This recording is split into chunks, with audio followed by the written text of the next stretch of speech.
The point of this is it's not necessarily just flipping negative into positive. It's about trying several different reframes to see what sticks and what might actually show us the way forward. Right. I had recently a conversation with a company getting to a financial situation where they needed to consider layoffs. Mhm. Not a fun place to be for anybody. But I'm having a conversation with them and say, look, you were planning to restructure your team anyway, right? You just did not pull the trigger. You haven't used it, right? So now you have an opportunity and the economical pressure to actually act on it. So now do it right, do it humanly, do it in the best possible way. But this actually is helping you move the company in a particular direction. And then it leads to our one of our mantras, which is, who then what, right? And once you start thinking about solving a more complex problem using reframing along the way, it just becomes natural. One phrase I often hear that is a very, very good opportunity for reframing is we've always done it like this. Because when someone says we've always done it like this, there's an inherent block in there. Their mindset is such that they can't conceive of any other way of doing it. Or why would we change? And that's a great opportunity for a reframe. Okay, well, you've always done it like this, but what could we change that would make it better, faster, easier, simpler? And often people just don't even want to go there because they're so used to they're so entrenched in the old ways of doing things that it's more comfortable to keep doing it like that. Welcome back to CardCast, the podcast where Milan and I draw a card at random from a deck of cards just like these, a deck that Milan has created and produced.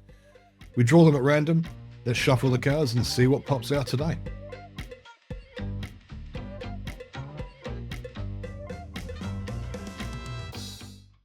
Reframe. This is an incredibly powerful and incredibly underused tool.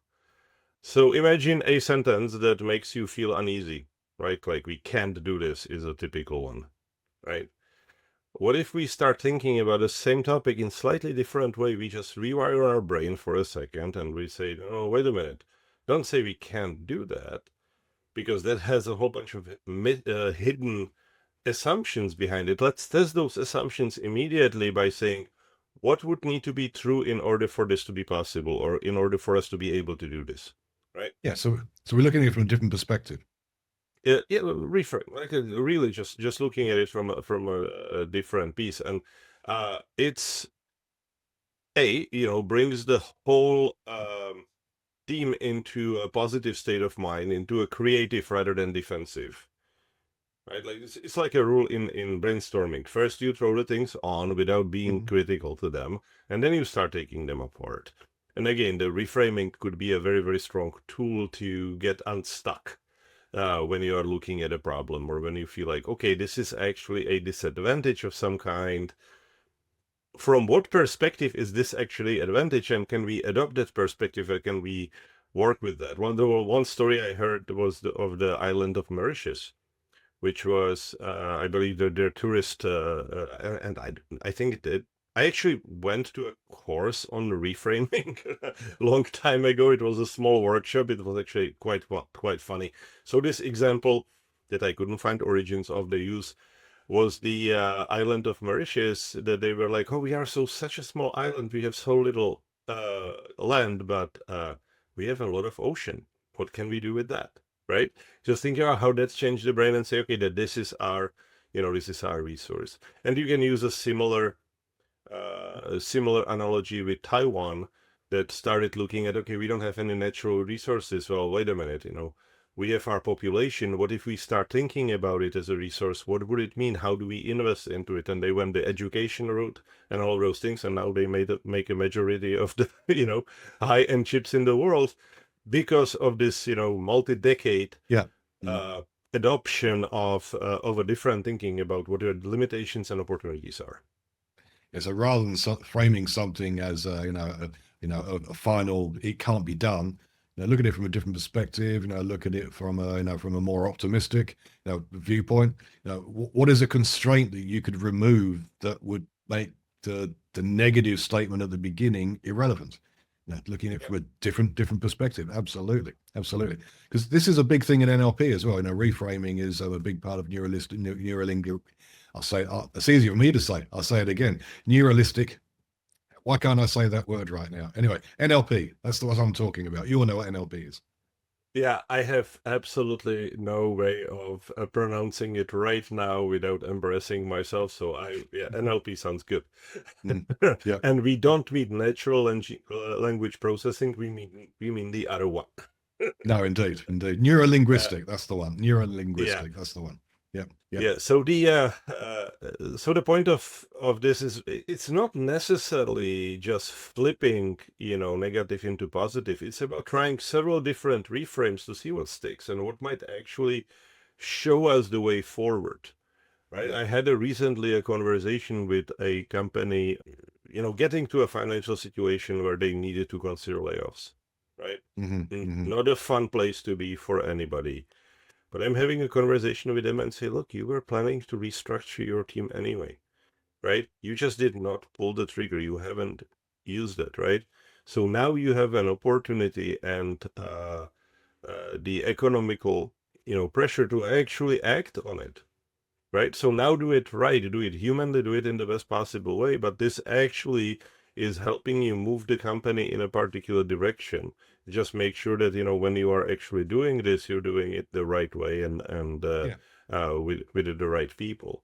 It's an Yep. extreme case, right? But it's a situation of how to reframe and how to say, all right, you know, don't waste a good crisis type of thing, Yep. right? No, absolutely. Yeah. Yeah.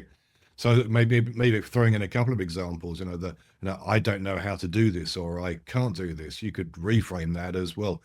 Who would be the best person to do this?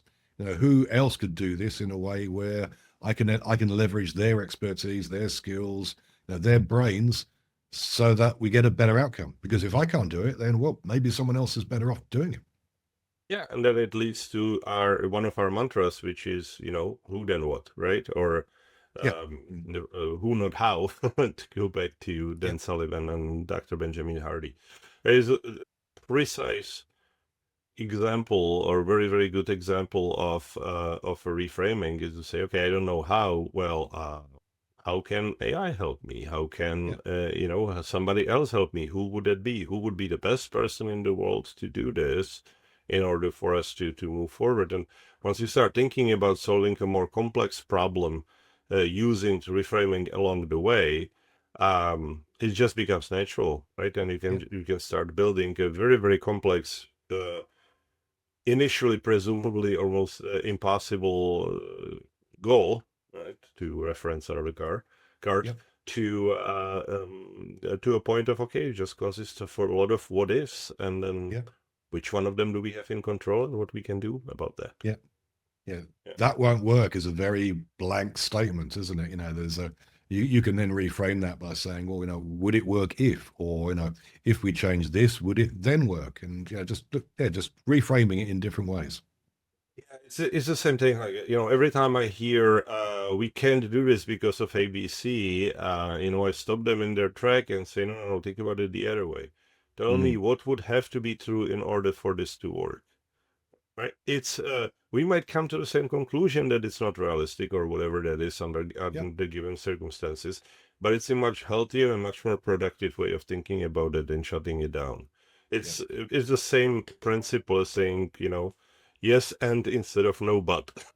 Right. yeah, yeah. Now, one phrase I often hear that is a very, very good opportunity for reframing is, "We've always done it like this." Because when someone says we've always done it like this, there's an inherent block in there. Their mindset is such that they can't conceive of any other way of doing it. Or why would we change? And that's a great opportunity for a reframe. Okay, well, you've always done it like this, but now if what could we change that would make it better, faster, easier, simpler? And often people just don't even want to go there because they're so used to they're so entrenched in the old ways of doing things that it's more comfortable to keep doing it like that. Yeah, change is uncomfortable. Well, up to us. It's up to us coaches usually to ask the following uncomfortable question, which is, and how has it been working for you? Yes, yes, yes. Mhm, mhm. And sometimes it's just better to reframe it, rather than shining the spotlight back on them, as because anyone who says we've always done it like this, as soon as they say it, they know that that's probably not the right thing to say in that situation. Deep down.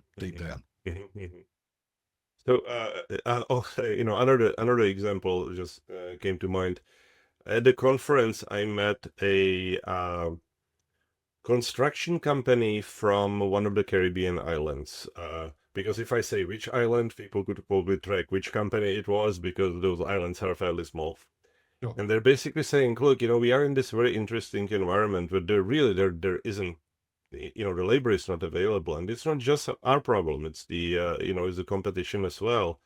And I said, so have you thought about training?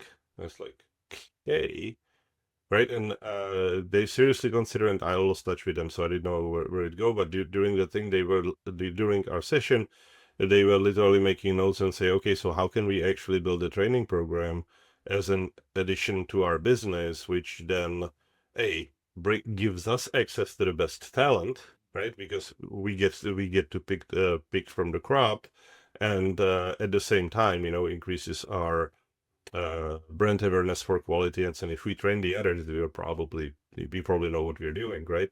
So great reframing at that point was like literally, okay, so that's an opportunity. Like if there is a restriction you're feeling, chances are that your competition is feeling it as well. So how can you find a position in it that actually turns it into an advantage for you?